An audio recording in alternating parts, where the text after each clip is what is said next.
امیر المومنین سیدنا صدیق اکبر رضی اللہ تعالیٰ عنہ نے ارشاد فرمایا، میں ایک مرتبہ حضور نبی اکرم صلی اللہ تعالیٰ علیہ وسلم کے ساتھ تھا، آقا علیہ الصلوۃ والسلام اپنے آپ سے کسی چیز کو دور کرتے ہوئے فرما رہے تھے مجھ سے دور ہو جا، مجھ سے دور ہو جا، لیکن مجھے آقا علیہ الصلوۃ والسلام کے پاس کوئی چیز نظر نہیں آ رہی تھی۔ تو میں نے عرض کی یا رسول اللہ صلی اللہ علیہ وسلم کس چیز کو آپ اپنے آپ سے دور فرما رہے ہیں؟ مجھے تو کوئی چیز آپ کے پاس نظر نہیں آ رہی۔ سرکار دو جہاں صلی اللہ علیہ وسلم نے ارشاد فرمایا،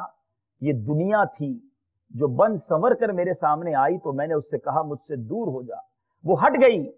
اس نے کہا اللہ عز و جل کی قسم آپ تو مجھ سے بچ گئے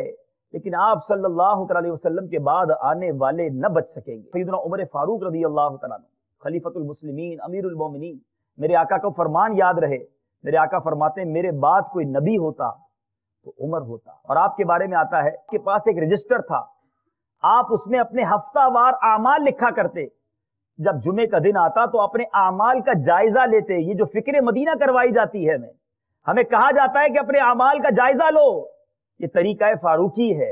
آپ جمعے کو اپنے اعمال کا جائزہ لیتے اور جس عمل کو اپنے گمان میں رضا الہی کے لیے نہ پاتے خود کو درہ مارتے اور فرماتے تم نے یہ کام کیوں کیا؟